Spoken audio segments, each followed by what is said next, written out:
वही वीडियो देखो जो आए बिना ब्रेक के।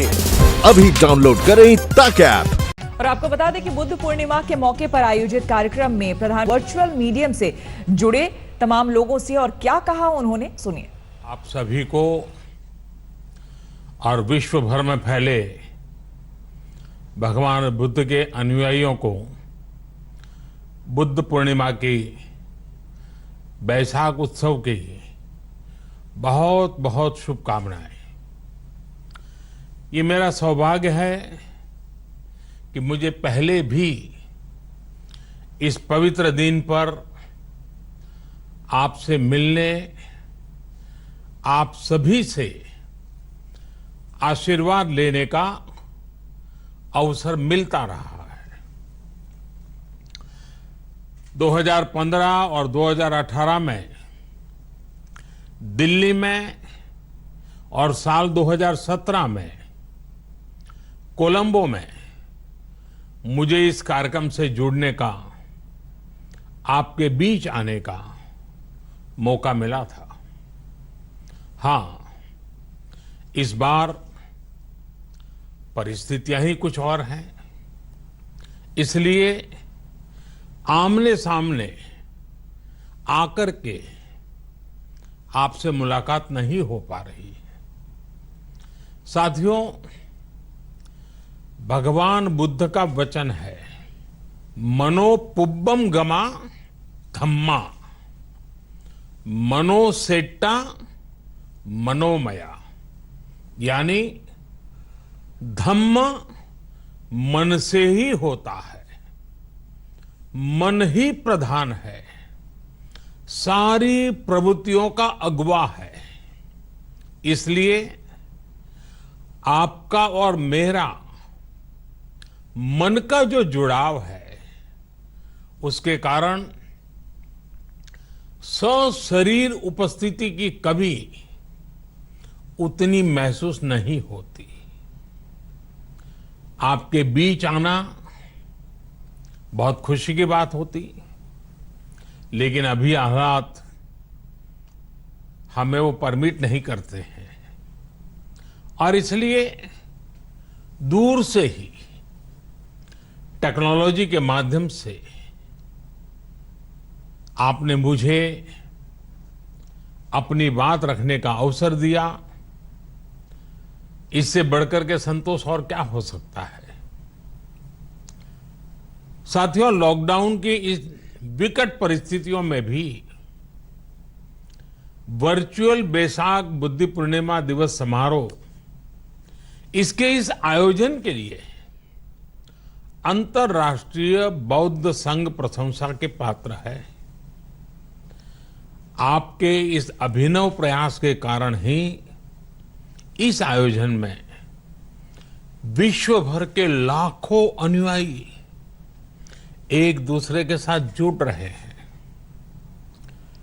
लुम्बिनी, बोधगया, सारनाथ और कुशीनगर के अलावा श्रीलंका के श्री अनुराधापुर स्तूप और वासुदेवा मंदिर में हो रहे समारोहों का इस तरह एकीकरण कितनी अद्भुत कल्पना है, कितना सुंदर दृश्य है। हर जगह हो रहे पूजा कार्यक्रमों का ऑनलाइन प्रसारण होना अपने आप में अद्भुत अनुभव है। आपने इस समारोह को कोरोना वैश्विक महामारी से मुकाबला कर रहे पूरी दुनिया के हेल्थ वर्कर्स और दूसरे सेवा कर्मियों के लिए प्रार्थना सप्ताह के रूप में मनाने का संकल्प लिया है। करुणा से भरी आपकी इस पहल के लिए मैं आपकी सराहना करता हूं। मुझे पूरा विश्वास है कि ऐसे ही संगठित प्रयासों से हम मानवता को इस मुश्किल चुनौती से बाहर निकाल पाएंगे, लोगों की परेशानियों को कम कर पाएंगे साथियों,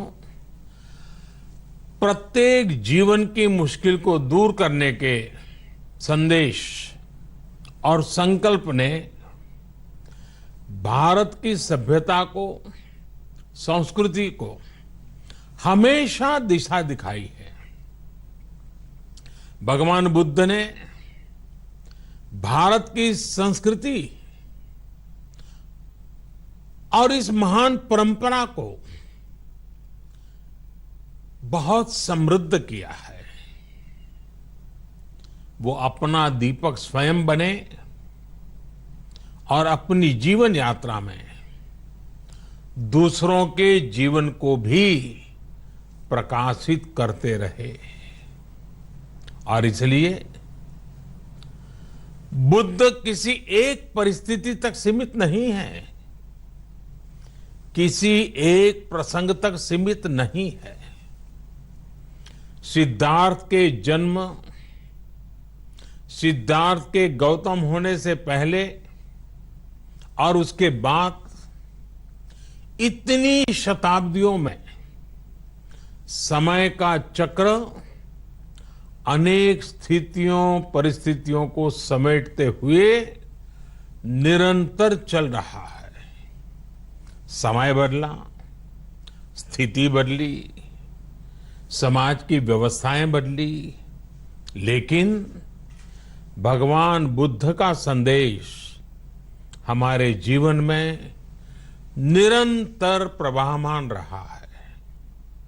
ये सिर्फ इसलिए संभव हो पाया है क्योंकि बुद्ध सिर्फ एक नाम नहीं है, बल्कि एक पवित्र विचार भी है। एक ऐसा विचार जो प्रत्येक मानव के हृदय में धड़कता है, मानवता का मार्गदर्शन करता है। बुद्ध त्याग और तपस्या की सीमा है। बुद्ध सेवा और समर्पण का पर्याय है। बुद्ध मजबूत इच्छा शक्ति से सामाजिक परिवर्तन की पराकाष्ठा है। बुद्ध वो है जो स्वयं को तपाकर, स्वयं को खपाकर, खुद को न्योछावर करके पूरी दुनिया में आनंद फैलाने के लिए समर्पित है। और हम सभी का सौभाग्य देखिए, इस समय हम अपने आसपास ऐसे अनेकों लोगों को देख रहे हैं जो दूसरों की सेवा के लिए, किसी मरीज के इलाज के लिए, किसी गरीब को भोजन कराने के लिए, किसी अस्पताल में सफाई के लिए, किसी सड़क पर कानून व्यवस्था बनाए रखने के लिए चौबीसों घंटे काम कर रहे हैं। भारत में, भारत के बाहर ऐसा प्रत्येक व्यक्ति, विश्व के हर कोने में ऐसा प्रत्येक व्यक्ति अभिनंदन का पात्र है, नमन का पात्र है।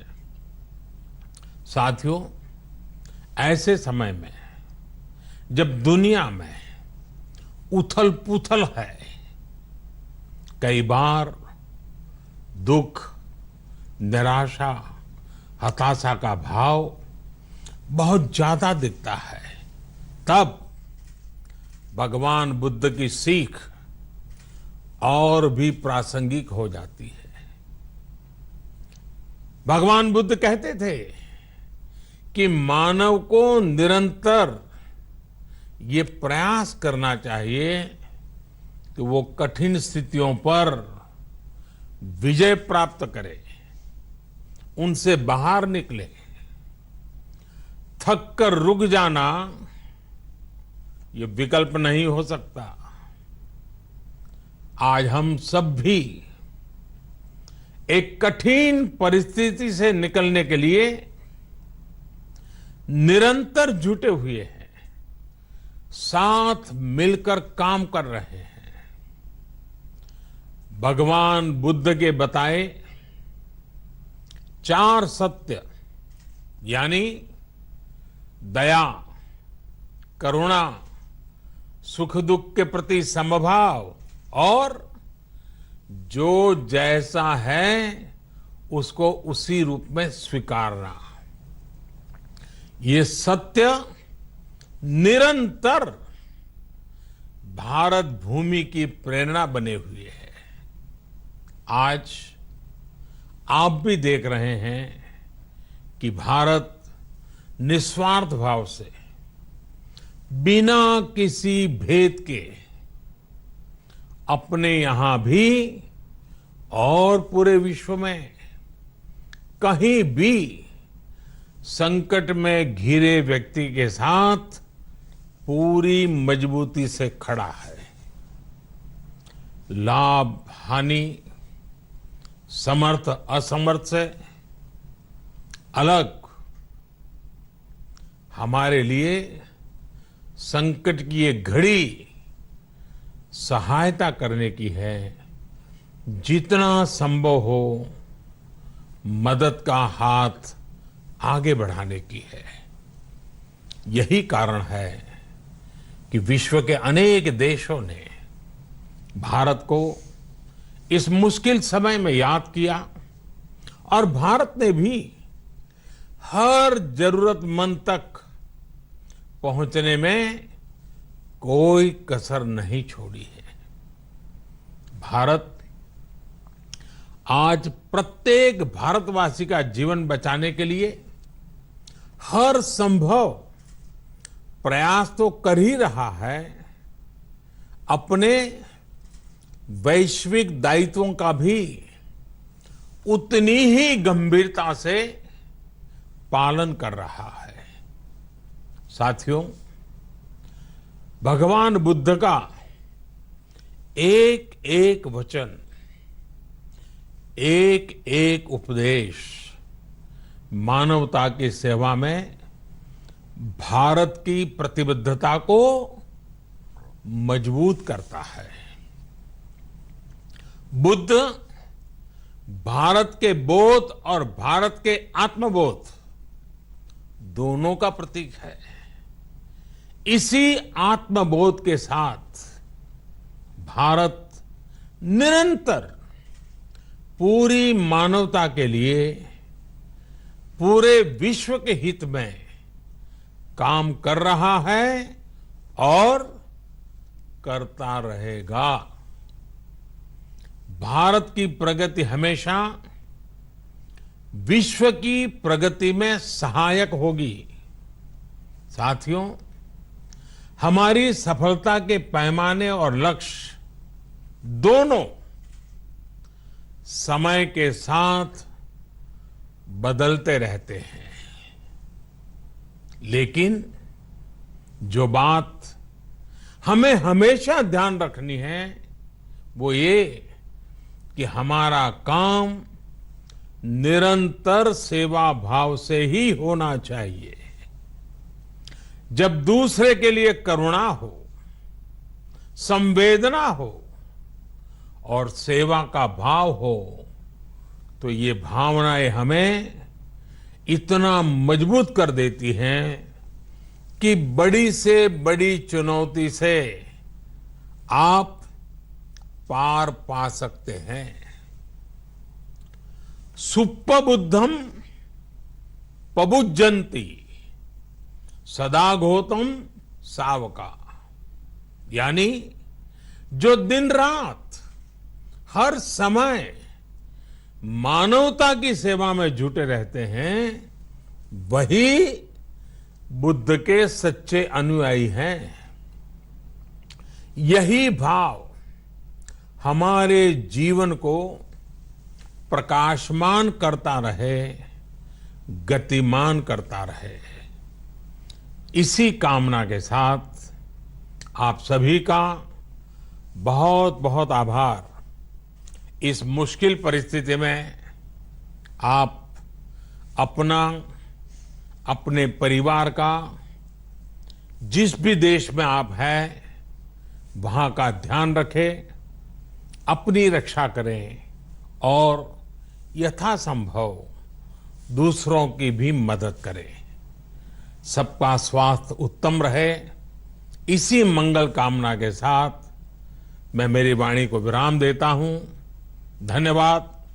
सर्वमंगलम।